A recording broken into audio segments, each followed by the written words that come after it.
Hi, welcome back to the channel. Spring is in the air and it's time for one thing, foraging wild garlic.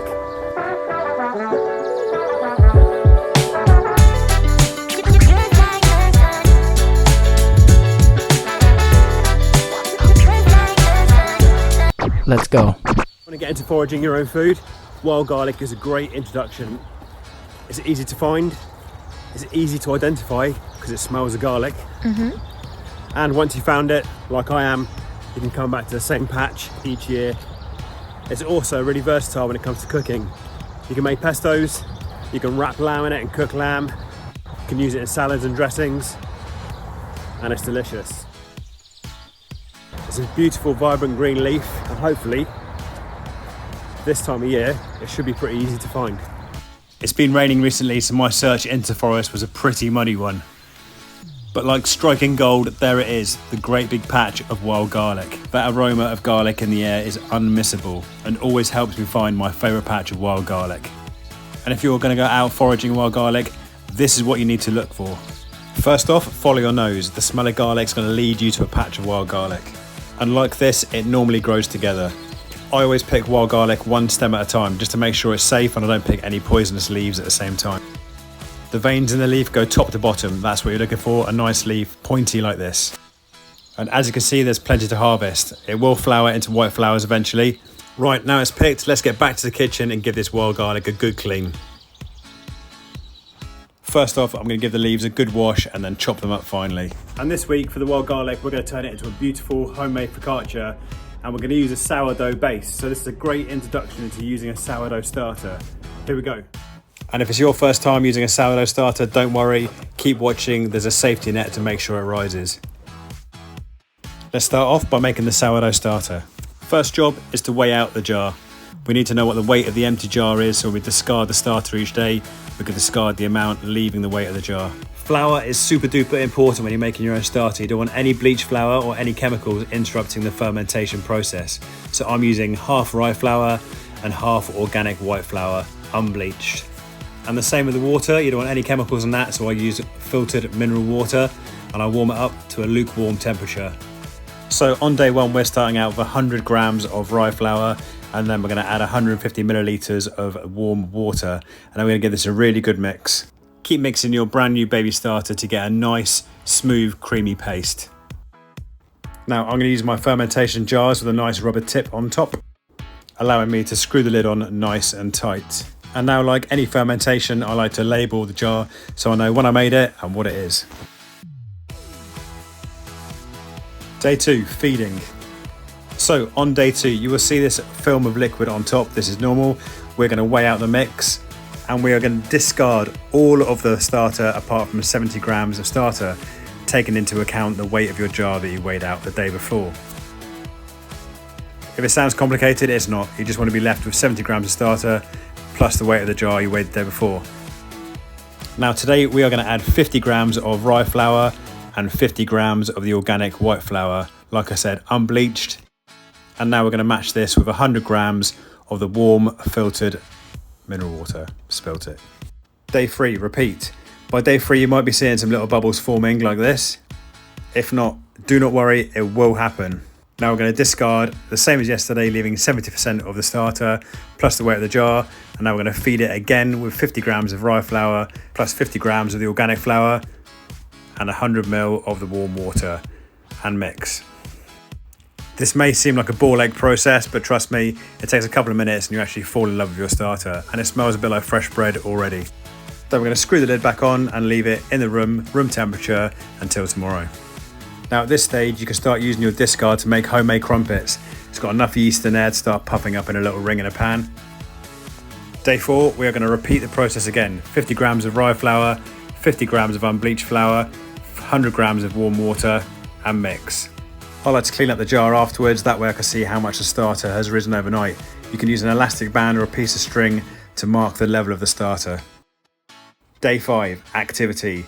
Now, like me, by this stage, you should have an active starter. If not, don't worry, just carry on. It just means your house might be a bit cooler than normal, but providing you're using filtered water and unbleached flour, it's definitely going to happen. As you can see, the bubbles are starting to really form on the starter now. And if your starter ever smells like nail polish, That normally means it's hungry and needs more of a feed, so you can up the feed on your starter or feed it twice a day. And look at that, it's nearly doubled in size. It's finally ready. Let's make focaccia. To make bread using your starter, you want your starter fully activated like you just saw in the jar. We're going to use a dough hook to make the bread, and this replicates the movement of kneading bread by hand, releasing the gluten and making the dough nice and stretchy. For this recipe, we're going to take 500 grams of strong bread flour and weigh that out in the mixing bowl. Next, we're going to add 10 grams of salt, which is 2% of the whole mixture.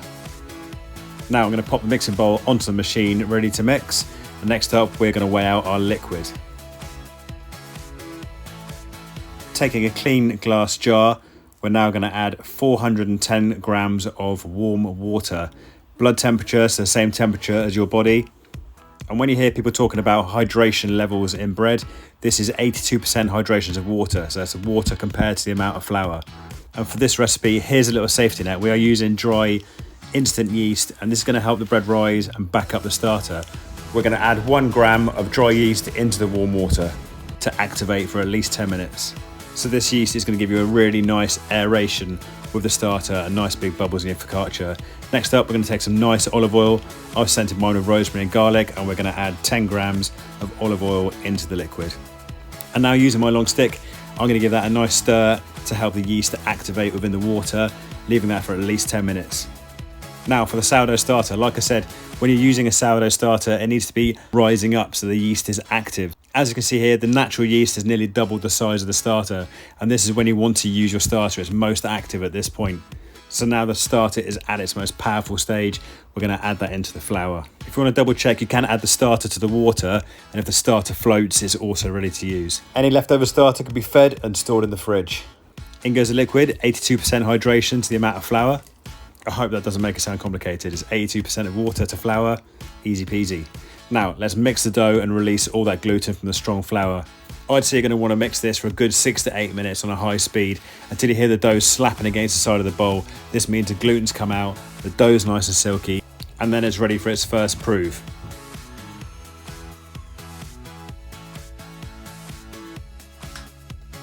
Now the dough is nice and glossy, we're going to cover that up. We're going to leave that somewhere nice and warm for a good hour, just till it doubles in size. I personally jot down the time it started proving, just as I walk past so I can keep an eye on it. After 1 hour, let's have a look. We've got a really nice airy dough in there, loads of big bubbles, and now we're going to add the chopped wild garlic in there and just mix it in. Of course, you can use a wet hand, which stops the dough sticking to it, but I'm using a spoon just because I just don't like sticky fingers at the moment. Now let's grab a tray. I've got a deep tray here that I've lined with greaseproof and I've greased with olive oil. We're just going to tip in the dough and then push that to the sides. I don't personally like to knock too much air out of it at this point. And now we're going to give that a second covering and a second proof. This should take about half an hour. Once it's doubled in size again, we're going to remove the greaseproof. And now I'm going to top my focaccia with some lovely fresh picked rosemary and some really thinly shaved garlic. Why I did it like this, God only knows, lucky I still got my fingers. Cut it carefully. I top mine normally with sea salt, but I didn't have any, so I've got a little sprinkling of salt on top. And then finally, I'm going to drizzle some basil olive oil over the top, just give it some little pockets of oil and add to that flavour as it cooks off. And now I've got a preheated oven at 190°C, and this should take about 15 to 20 minutes.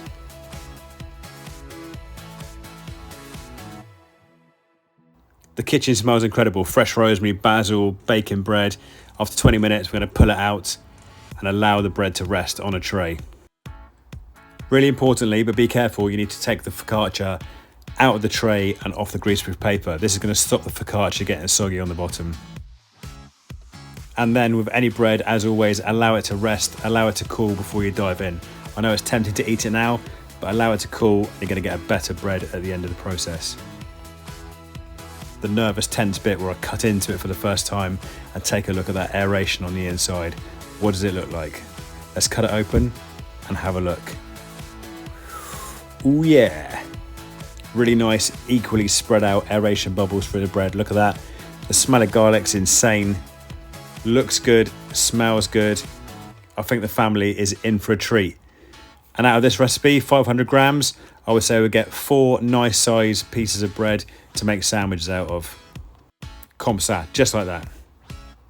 Thank you so much for watching. I hope you enjoyed the video. Please remember to like and subscribe. Ping, ping, ping, just down there. Really appreciate it. It really helps the channel. Sorry about the break. Had a really busy couple of weeks helping a few friends out in coffee shops around the South Coast. I'll update you soon on that. Thank you for watching. I will see you in the next video, which if you love foraging and you like things that are green, you have to check out this sting and nettle video next. This is my homemade sting and nettle pesto. Take care now. Bye.